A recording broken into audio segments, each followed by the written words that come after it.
Hey guys, it's Epic Underworlds, and in today's video, I'm going to be doing a deck profile of my new Wrath of Course 2 deck, Midnight Storm. If you didn't know, Wrath of Course 2 has been a newer card game recently. It's been around for, I don't know, at least a year, I would say, and I've collected quite a few of the cards. Mainly, well, I first started off just collecting them just to collect it, because I loved the game so much, and it's really fun to play. Yeah, it might be a little unbalanced, but man, it's one of the most fun HTCGs I've played. But now I'm collecting it to actually play because you can play on untap if you want, but I actually prefer to have the cards in person and take like a screen Discord call and play that way. It's actually like way more fun because you're using your actual cards, and then you won't break the meta because you won't have like access to every single card in person. You can just use what you have, and that makes games what I've found a little bit more balanced. Because on Untap, I made a really good deck called the Midnight Storm, which this is like kind of a downed version of that because I don't have every single card. But you can still make a crazy deck, and I might do an Untap deck profile of that in the future. But for now, this is Midnight Storm. We're rocking the beta core. I sadly do not have an X-Clear beta core. But I am in the works of possibly getting a trade with Skyscape to get his, but right now that is the core we're rocking.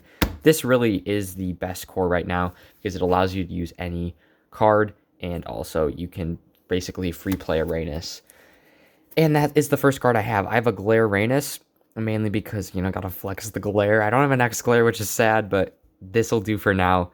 This card is the best Royal, in my opinion. His ability isn't even that crazy. Like, when Rhaenys attacks, your other human units gain 1 attack, and if Rhaenys ever kills a unit via counterattack, choose an enemy unit and destroy it. These abilities kind of suck, but what you really want is when you roll a dice to attack, he basically hits every time. He never misses. And his beastie stats, especially the 10 health, is crazy on the assault line. So, for an 8 cost, I will be showing you guys the crazy combos you can pull off at the end of the video, but I'm just going to be going over the cards. Then we have, for our other Royal, we have Salazar Golden Angel. I mainly picked this because it allows you to recover HP to your core on one of the abilities, and it's just pretty solid stats, so you can have 2 BP creatures. Then we're getting into the main cards of the deck. You're going to be rocking 3 floating chests because being able to draw 2 cards for only a 1 cost is absolutely insane. I only have 2 precious golds, but if you have 3, definitely add 3 copies. This is basically like a Black Lotus of Wrath of Cores. You can charge your core twice. That's crazy. And charging your core twice just basically means you get 2 extra charges. Then this is kind of an optional add-on, but I personally like this card. Wandering Assassin. It's a 3/1, hits on 2, which is pretty good for a 2 cost. And when played, if you roll a 5 or 6, you basically can take out a cheap unit. So it's a pretty good board wipe card for if your opponent's playing some like early game. And I just think it's a good kind of backup card in general with its 3 attack. Next, you're running 3 copies of Warfront Expedite because being able to look at the top 3 cards of your deck and possibly playing one of these cards for 1 cost is really good. So, like, even if you don't have if you don't see any units, it's still good to rearrange your cards, and this is just a really good card. Then we're having some recruitments to reduce the cost of some of your units. Then 3 black cats to basically search the top 3 cards of your deck and get a card. Now, normally, if you want to run this deck successfully, you want 3 Midnight Horrors, and I'll tell you why at the end of the video. But this is a 10 cost with beastly stats, and it can be an assault or a defensive unit. But its ability is, if you want to discard a bunch of cards, you can reduce this cost, and that's good because you need to discard cards to be able to use this card. So I'll be showing you the cool combo you can do later. Then this card, Fogwatch Seer, this is actually decently good with Wandering Assassin. You can just reinforce Wandering Assassin, and it can attack directly. Next is Loyal Ember Witch. You can discard a card in your hand once per turn. It's basically like a creature form of a Blood Tree to tank your opponent's core. Then we have the one and only Blood Tree, and I mean, this is pretty self-explanatory. Whenever your opponent draws a card, they lose one life. So that is a really good card. Then in case the opponent has a Blood Tree, I have a Blooming Sakura to counter it. Perfect Pruning to, again, it's kind of like a black cat, but slightly better. Then we have a 0-cost Undead Knight, which is actually, you don't have to run this card if you don't want to, but if you're in a pinch and you need a quick attack, you can just free play this. Then we have a Revival to return, let's say your Rhaenys died, you can play this and return it. Caltrops, in case somehow your opponent kills your Rhaenys or your Midnight Horror, you can cancel it.